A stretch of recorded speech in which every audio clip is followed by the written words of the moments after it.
Today we'd hoped to be joined in person by Vitali Klitschko, the mayor of Kyiv. However, given the situation in Kyiv, we know that he's not been able to travel to the UK at this time, but we're able to do it virtually, and we're very grateful to you, Mr. Klitschko, for making time to speak to us virtually. I wonder if I could perhaps begin with a general question. Could you tell us about the current situation in Kyiv and what conditions the civilians are facing? We know that Russian attacks seem to be targeting Ukraine's energy supplies and that the temperature is falling below minus 20 degrees. I wondered if you could explain exactly what life is like and how the city authorities are responding. Good afternoon one more time. I want to remind Kyiv is one of the largest cities in East Europe, population of our hometown 3.5 million people. Yes. We actually frontline actually far from us, but anyway, every day we listen air alarm, and every day Russians send kamikaze drones, ballistic missiles, cruise missiles to our hometown. And during the wartime, more than 300, I just talking about civilian, more than 300 people in our hometown was killed, was destroyed almost 2,000 apartments, buildings, and killed more than 30 children. It's right now, in this winter, it's one of the coldest winter in last 10 years. We have temperature outside minus 20 degrees Celsius, and we have massive attack to our critical infrastructure.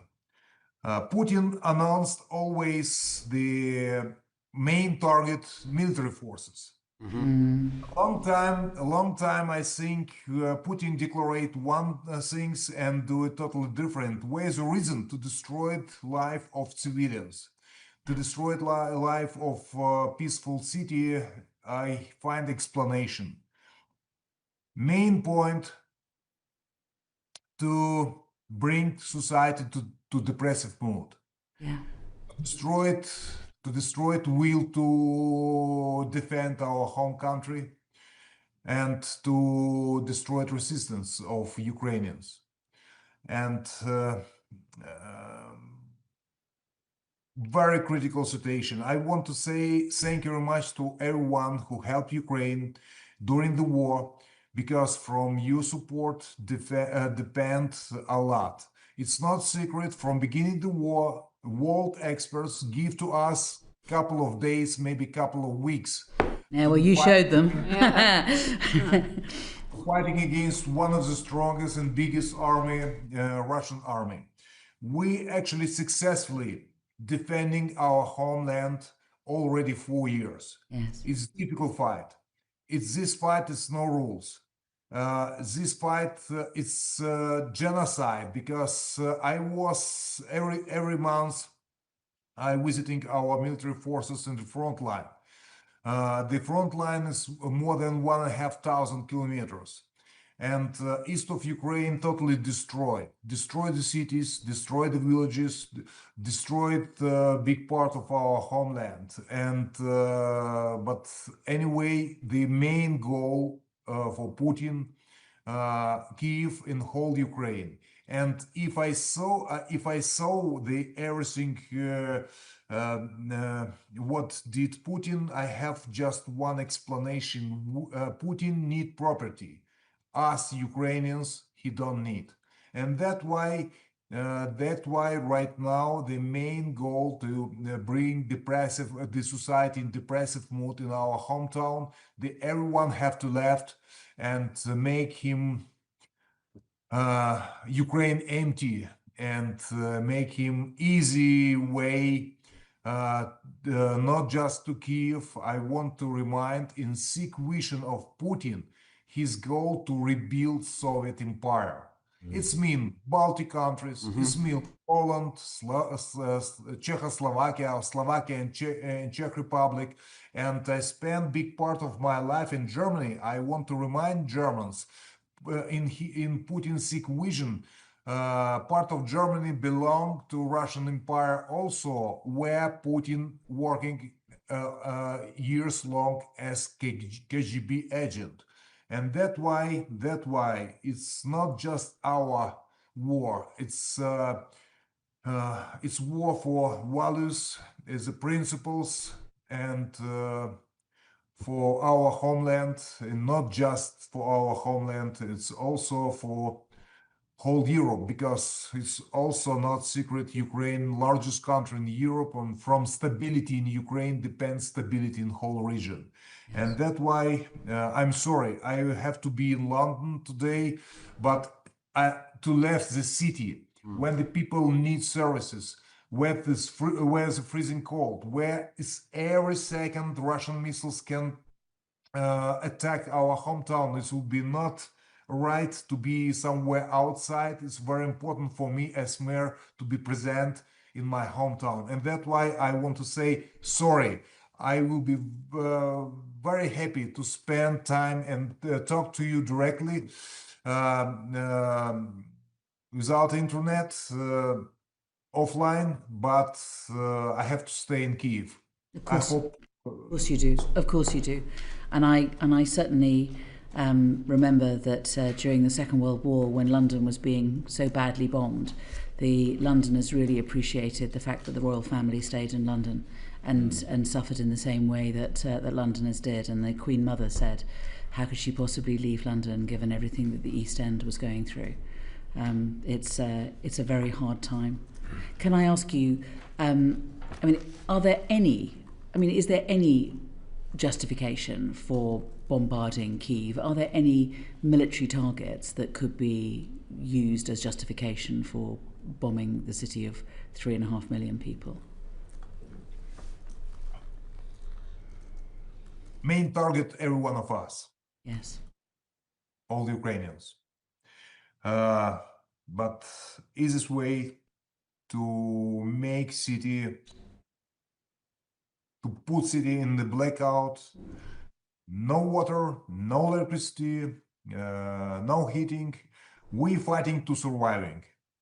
And in this critical time, thank you for everyone. But I want to say public transportation is work, hospitals is work, schools, preschools, and we show our resistance, and it's very important to be strong. Yes. And because Russians always accept strong position, they never ever pay attention to weak countries, and that's why we have to be strong, and we are time stronger together with our partners. And Great Britain, pretty long time, always support Ukraine politically, economically, defensive weapons, and we never forget you support and you help in this critical time. We very appreciate. And can I ask you one more question before I ask Sir John to follow up? But I mean, are the Ukrainian air defences in Kyiv sufficient? And what else is needed? And what else do you need from other countries? I am not expert in air defense, yes. But anyway, the Russians sent in this year much more drones. Can you imagine? At the same time, 500 drones. At the same time, ballistic and cruise missiles. And air defense worked pretty well and almost shoot down everything, but they can't give 100% guarantee and can't give 100% protection. And that's why we have some damages. Yes. Fighting. And also air defense, very important. It's very important to be together with Ukraine politically, economically, and right now we need electric generators because we have huge deficit in the whole country. around 70% deficit in whole country, also in our hometown. Can you imagine? Just 2,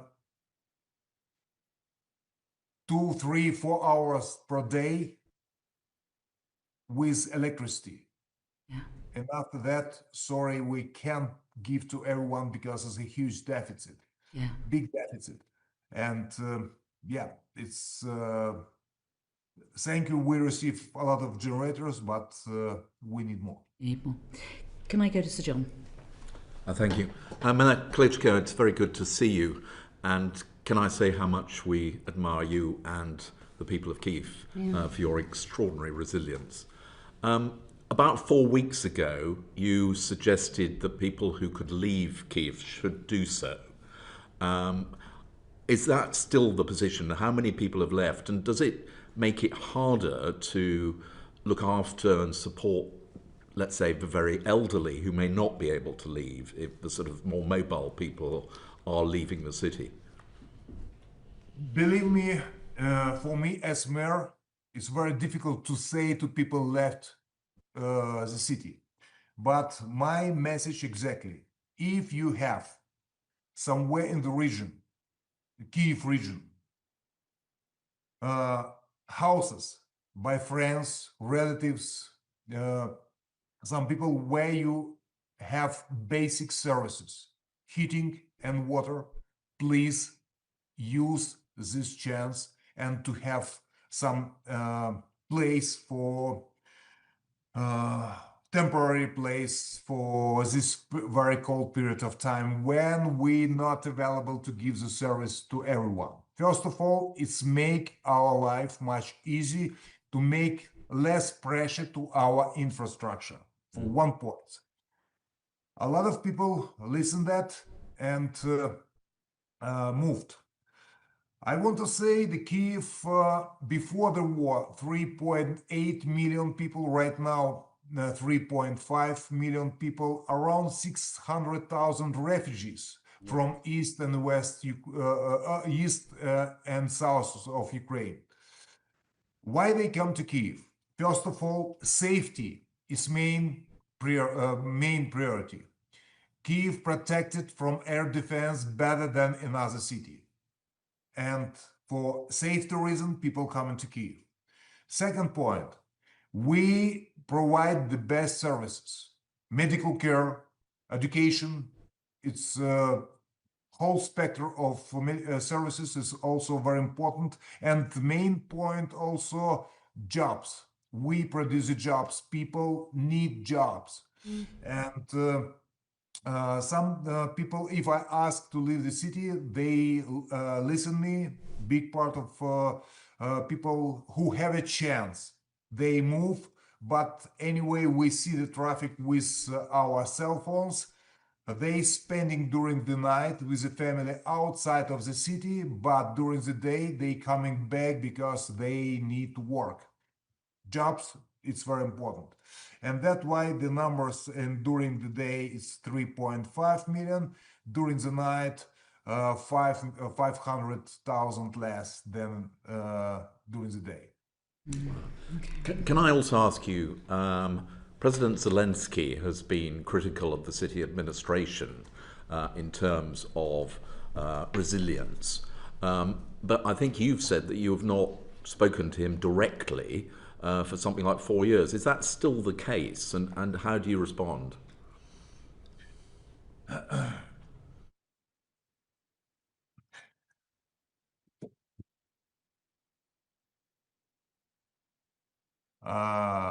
It's actually self-government is a base for democracy in every country, in every democratic country. And self-government was, by the way, attacked from Russians, and 55 mayors in Ukraine was kidnapped. One was killed, and I guess 5 mayors disappeared and somewhere in the prison in Russia. And we beginning to build territorial defense, and we was criticized because war will be not happens. and we are panicker. But anyway, we have information, and we have to be prepared for this war. And from beginning the war, we do it everything to support our army, to help them, and do that until today. Regarding, we have not easy relationship between self-government and central government. It's not just my opinion, it's opinion from many mayors. Take information from different sources, talk to another mayors. Don't believe me, talk to another. I'm more than sure we have exactly the same situation, same information. Regarding relationship, we understand to be president during the war, it's not easy. The president is busy, and I don't want to complain, but anyway, unity inside the country without political games make us much stronger. And the competition, political competition, or something what sometimes we have a lot of examples during the war, it's not soft to say, it's not smart. And that's why I told President criticize us. We was not good prepared for this case. I'm sorry, I'm not responsible for air defense. I'm sorry, we do it everything what we can. And I told to President totally open, it's agenda from Russians. We have couple of examples. Who is guilty? Self-government. Who is guilty? Central government. Who is guilty? The company who delivered energy. We fighting against each other, but nobody remind Putin. Putin sent the records. Putin destroyed our life of our civilians. And I told to President, please don't following agenda of Putin. We have to be united. We have to support each other, to fighting together. Together with time stronger. Absolutely. Good. Alex. Thank you, Mayor Klitschko. You described some of the destruction that had been happening through Kyiv and the rest of the country as a result of the Russian invasion. And we now know that many people require humanitarian assistance in order to get through the day. Could you tell us a little bit more about the type of humanitarian assistance you're providing to the residents of Kyiv, and what more the international community might be able to do to support you? First of all, we built our hospitals totally independent with own energy sources. We have water, separate waters, electric generators, and they working for some possible blackout. They can working as resilience islands for people. Almost every hospitals can work autonomous. We support and mobile heating system connect to houses where old people. I'm sorry for my English, pretty long time doesn't have practice, and my vocabulary is reduced. It's fantastic. And it's so much better than our Ukrainian. And we give support for all people, the people who have problem with movement, and we connected with everyone. We have almost 30,000 people in Kyiv. We every day in contact, give the service, medical care, food, and prepare right now the good places where people can spend this difficult time when outside is cold. In apartments it's also very cold. We evacuate people outside of the country, and they spend time there. But people don't want to move. It's always better in apartment, and we give much more as possible electricity, because they can use electrical heating, and humanitarian help support, some warm clothes, and with the connection, and open a lot of 1,500 some places close to the house. They people can spend it during the night or during the day, receive the food, take a shower,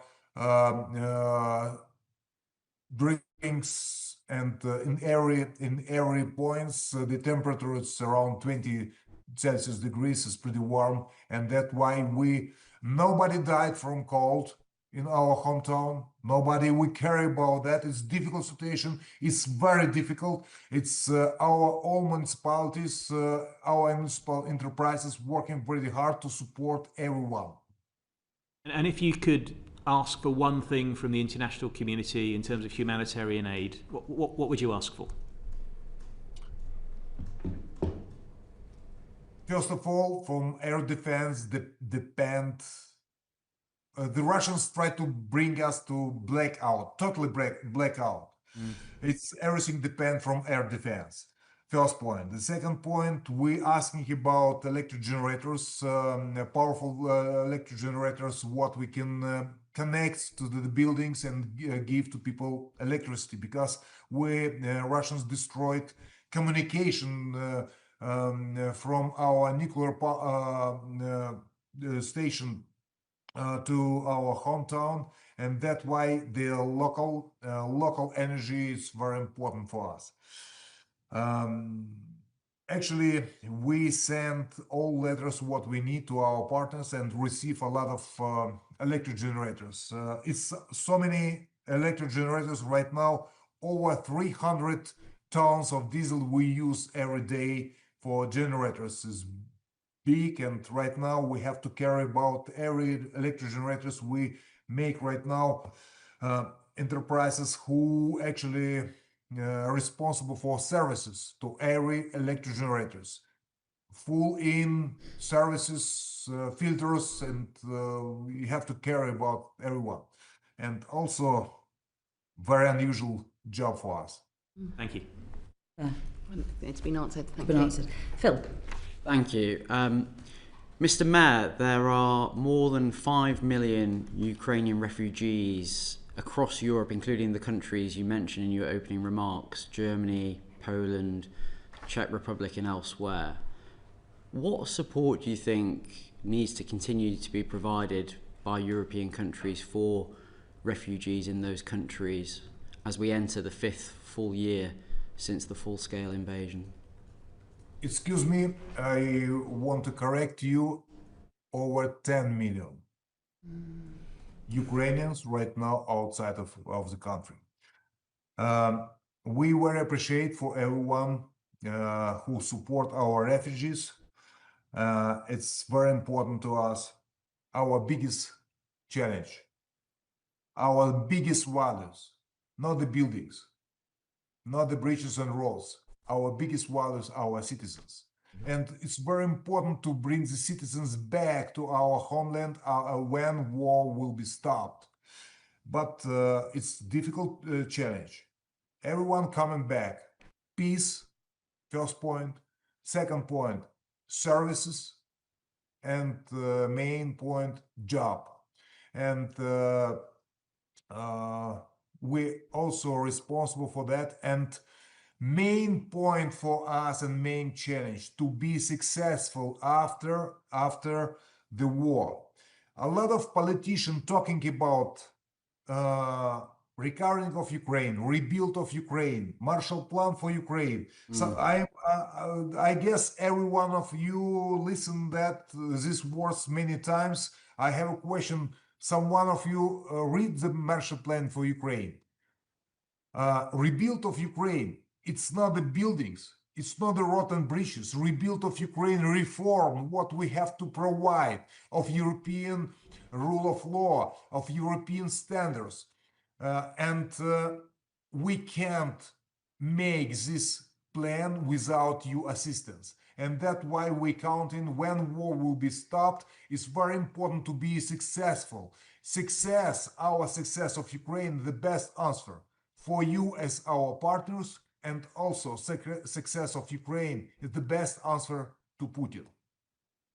And just drawing on your comments there about the importance of the Ukrainian people, President Zelensky has amended the rules recently around young men in particular. At the moment, when you're 25, you get drafted into the military, but young men between the age of 18 to 22 can now leave Ukraine, as I understand it, and then come back. Do you think that change is the right step to take for the young people of Ukraine?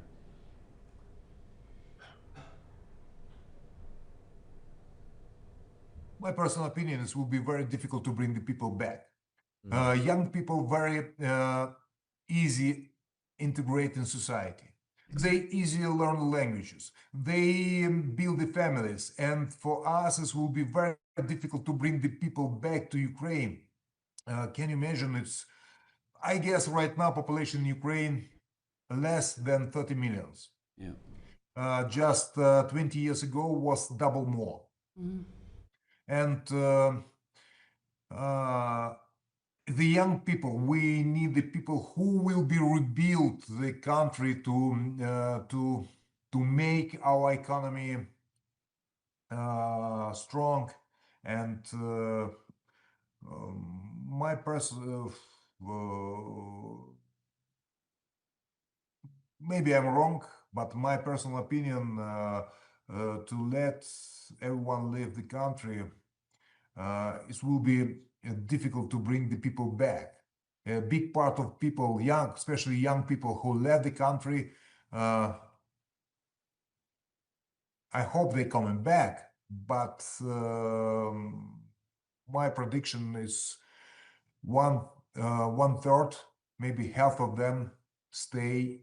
If they spend a long time in outside of the country, they stay there for build a family, build a business, make a business, and it's difficult to bring them back. Thank you. Is there, I mean, how can allied countries support the return of refugees? What do you think? Would you think that we should be supporting the return of refugees when the war ends? We need support, and we very appreciate to support refugees. But I actually, a couple of days ago, have a German delegation. It's a lot of refugees receive a lot of support, but a big part of refugees don't have a job. It's very important to be active and not to stay passive, receive this support, just money and support, and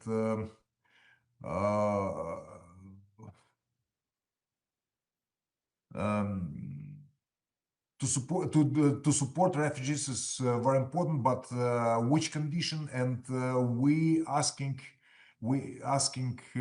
about help to propose to him, put to them coming back to Ukraine. This will be difficult. It's very difficult task, but the next task, what we have I hope it's the next year. Yes, we hope so too. Richard. Thank you, Chair. And thank you very much, Vitali, for sharing your time with us today. You started by saying thank you, but actually the thanks is ours as a Foreign Affairs Committee on behalf of all British citizens to you for defending Eastern Europe. Yes. In the early days of the full-scale invasion, I'd like to take you back to those images that we saw on our TV screens, that you saw in the flesh, those images of Russian armoured columns heading for Kyiv. Could you describe those early days and how they played out from your perspective, please? I'm sorry, can you repeat the question? The early days of the full-scale invasion. Could you please describe what it was like to live through those early days of the full-scale invasion in February 2022, please? This can be a long speech. I have a lot of emotions. City was empty. City was empty. It's difficult. This time, last 4 years, it's very difficult. I explain you a couple of times, a couple of examples, emotional examples. I have very thankful job as mayor to make life of people easy, to help the people. It's a very thankful job, and I'm enjoy this job. It's very tough. It's very a lot of challenges, but I had to go to the hospitals and to see young kids. Sometimes the kids a little bit older than 20 years old, without arms, legs, sometimes without eyes, because from explosion, sand have huge power and destroy the faces of young kids. It's difficult psychologically to do that, but one part I had it one time a month. I give the medals to the parents for his children who actually pay biggest price, his lives. It's difficult to find the words. I don't know until now what I have to say. Thank you, we proud, or it's last time I cried. It's every parent's crying, and last time I cried also. A woman come to me and I give the medals. She told, Mr. Mayor, you don't remember me.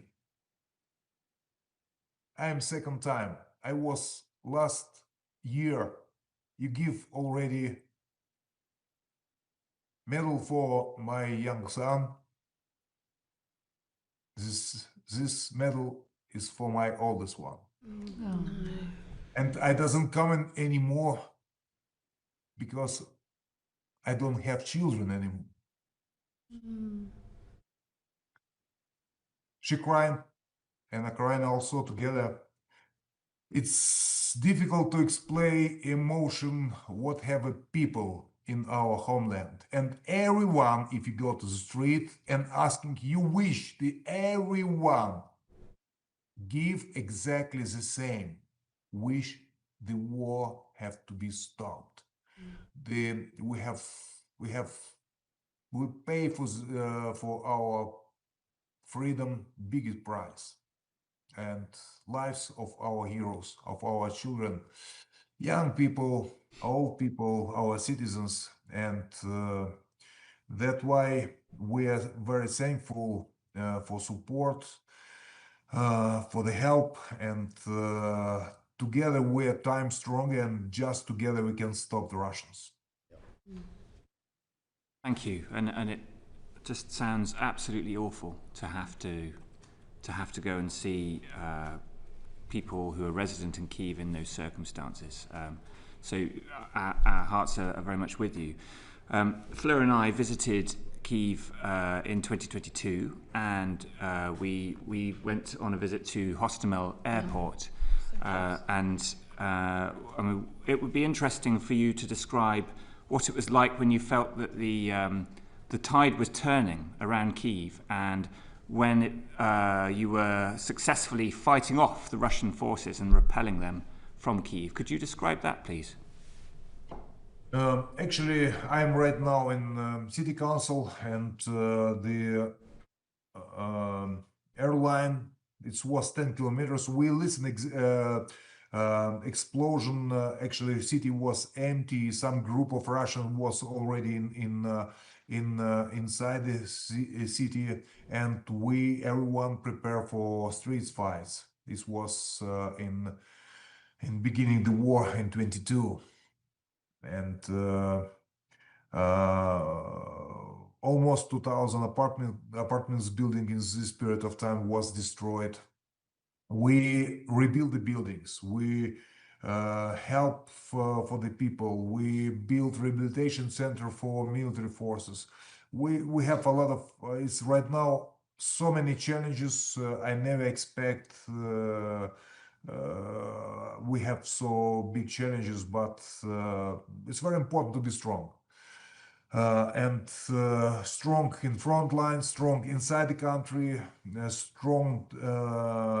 We are time stronger when we are together with our friends, and that's why my message to every one of you: stay with Ukraine, and just together we can stop Putin. because Putin goes so far as far we allowed him to go.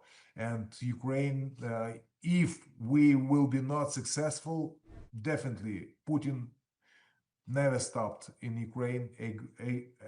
Putin go so far as far we allowed him to go. Thank you for that. John.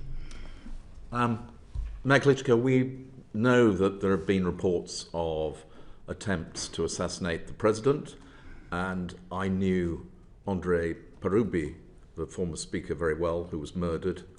I mean, you are in a very high-profile position, and looking at your office, I mean, you are publicly visible.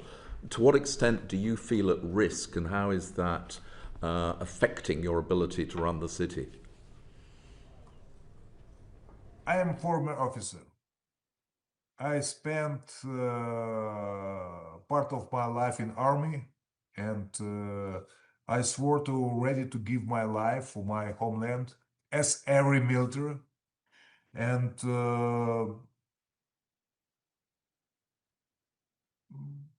yes, of course, the Russians do it a lot of things, bad things. They kill our figure as Andrei Parubi.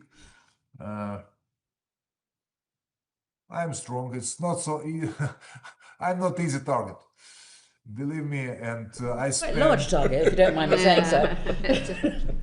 and I spent a lot of time in front line, and I don't think so. I don't care about myself. I care my mission to care about my citizens, and I think about that. What about me? I'm fatalist, and that's why it's. I don't think about me, and my brother, my younger brother, look in my back. Well, covering my back. Afra. Thank you. I wanted to ask you about the thousands of Ukrainian children who've been forcibly abducted by Russia. I wonder whether you could perhaps give your perspective or update about that, and where some of the small number of children who have been returned, how they are being reintegrated into Ukrainian society, and what support there is. Actually, it's I remind about my brother Vladimir do it a lot of things in this way to bring the children back, because the Russians kidnapped so many children, Ukrainian children, and I told already his biggest value it's our citizens, especially children, and Vladimir bring a lot of them, do it a lot of use his international contact, and actually successful in this way. They already bring a couple of hundred. We don't make official the information about that, but he actually responsible for that. Already do it, and still do it a lot to bring the children.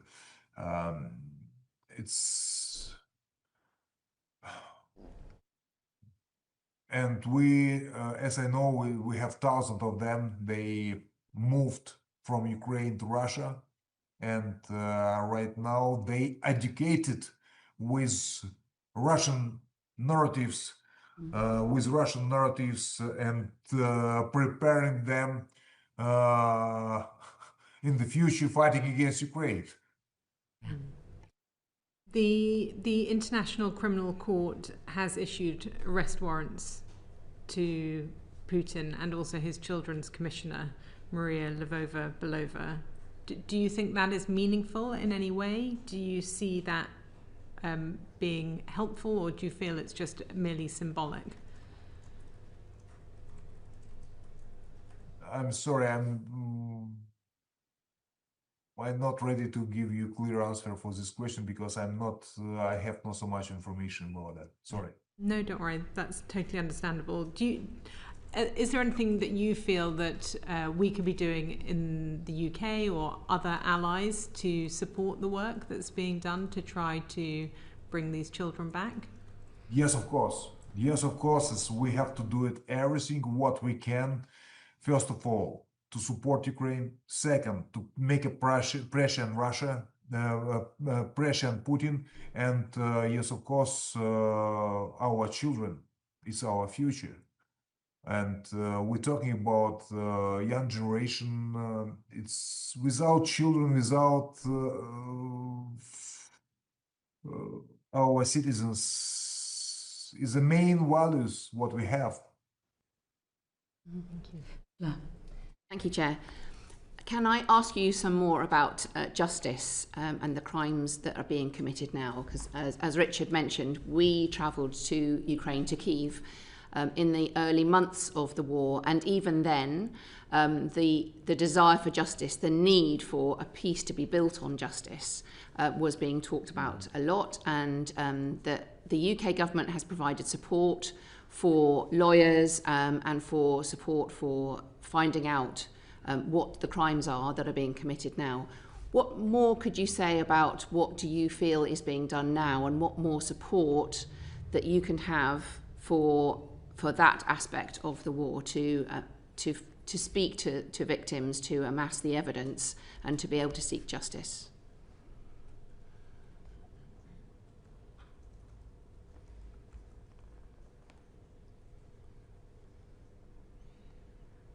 You've lost sound. Thinking.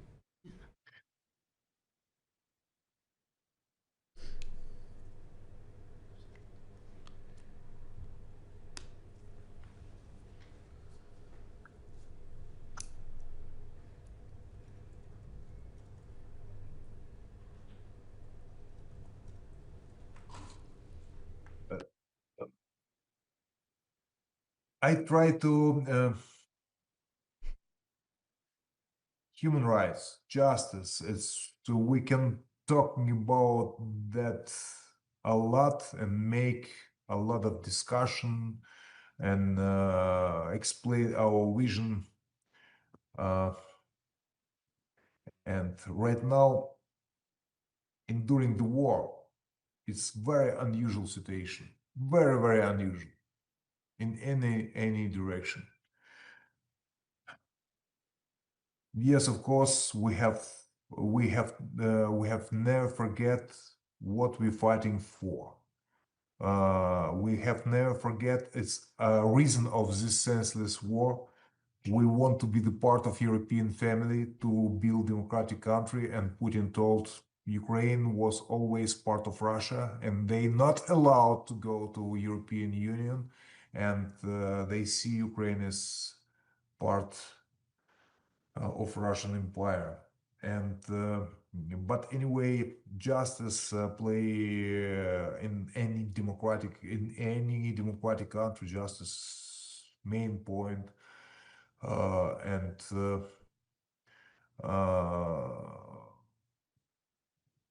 we can discuss about that pretty long time. We have a lot of good and bad examples, but anywhere,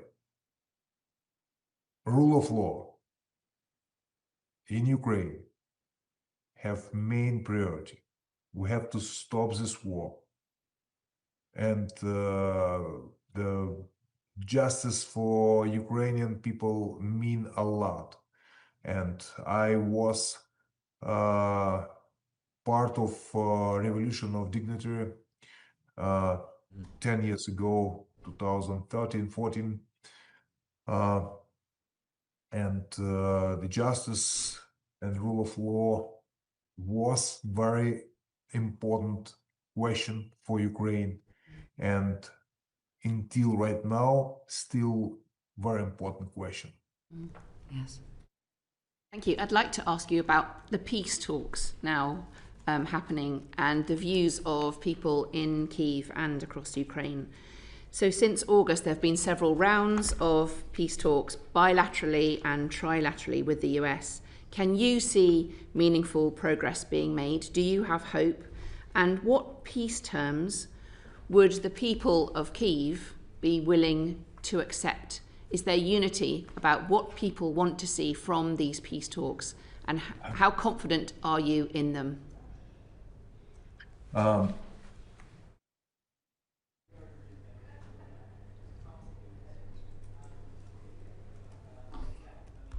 How looking the peace? First of all, I'm not involved in peace negotiation. First point. Second point, it's very important to save our national interest, our territorial integrity. It's our independency. If we're talking about the peace, we have much more question than answer. First of all, if we're talking about peace, what about our integrity? Second point, what about guarantee? Because a peace can be short break for the Russia, and Russia make the next invasion or next aggression. Guarantee from Russia or from our friends is very important for Ukraine. And the peace have been definitely not capitulation in front of the Russia. And we have a lot of question in how looking the peace and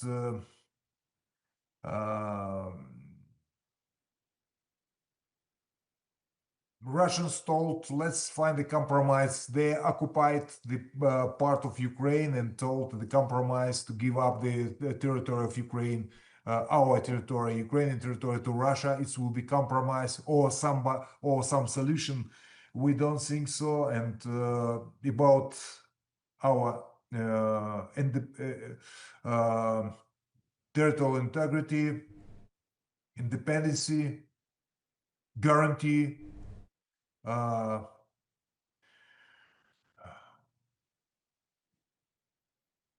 We have, I'm sorry, I'm following the current situation, and sorry, right now we have much, we have much more questions than answers. Yes, I understand that. I mean, I think that Ed has specific questions about what's happened on the peace talks. Do you want to ask yours? Thank you. Mayor Klitschko, I'm interested to know what your view is of the language that President Trump has used about President Zelensky, about the situation in Ukraine. I wonder if you have a view on the type of support that Ukraine is currently getting from the US.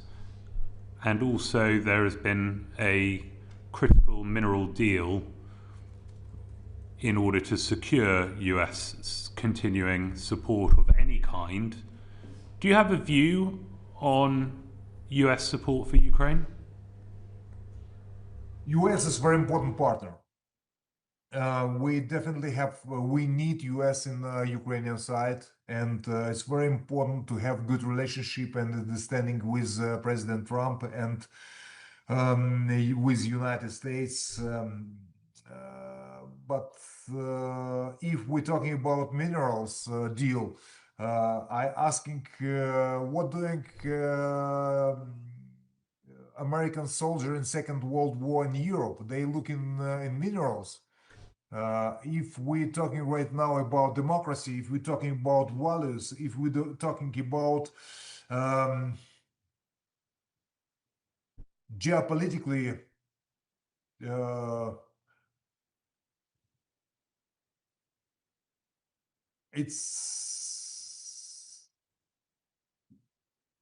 it's very important to save democracy in Ukraine.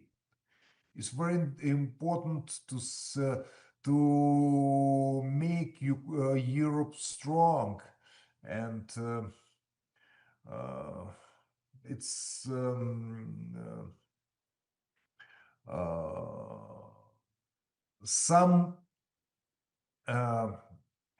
some messages what do Trump I'm support, some messages what I listen from Trump surprised me.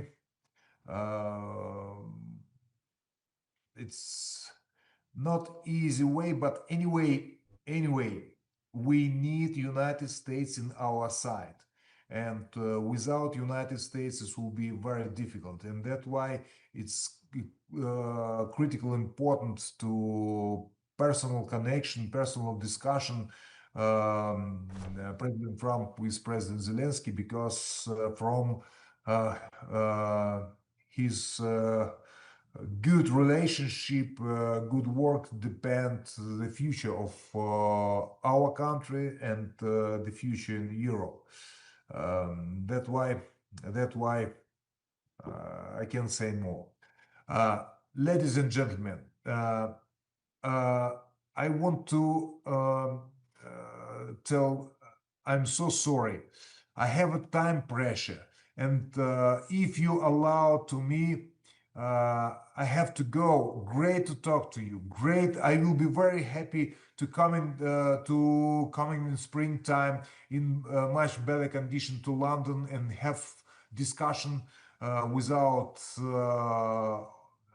offline, without internet, to talk to you, to give answer for many questions, to explain about current situation in Ukraine, and I hope in springtime we will be much closer to the peace in our homeland. It's please never underestimate your power, and you can do it a lot. And from every one of you personally depend our future. And the biggest mistake, my message to every one of you, the biggest mistake is some people thinking war far away from us. This war doesn't touch me personally. This war actually touched every Ukrainian. This war touched a lot of people in Europe, and this war can touch everyone in the world, because Russia is very aggressive, Russia is dangerous, and Ukraine actually make huge mission, and we're fighting and defending not just our homeland. We're defending. Thank you. Honest to say, every one of you. We wanted to thank you as well, Dr. Klitschko, for all your time. We only have one last question, which was about the future, and perhaps it's better for us to talk about the future in the spring when you're able to come. And we do wish you all the very best. And I want to make it clear that on behalf of the British Parliament, we are completely united in our support of Ukraine. And as you approach your 4th anniversary of the full-scale invasion of Ukraine, we are astounded by the resilience of the people of Ukraine and the people of Kyiv, and all the elected representatives who speak so well and who are such great representatives of the people and show enormous leadership. We continue to stand with Ukraine. Slava Ukraini. Thank you very much. And if we look into the future, I have a dream. Many of you know me as sportsman. Yes. Yeah. Nobody know I working years long as touristic guide in my hometown. Oh. I will be very happy in springtime, in peaceful time, to invite every one of you in one of the beautiful city in the world. And I promise you, everyone will be really surprised how beautiful city, how peaceful people living in our hometown, and I promise unforgettable emotions from visiting in our hometown. I have a dream, and let's do it. Our next meeting in our hometown in peaceful time in Kyiv. Excellent, Mr. Mayor. We'll hold you to that. Thank you. Thank you very much. Very much.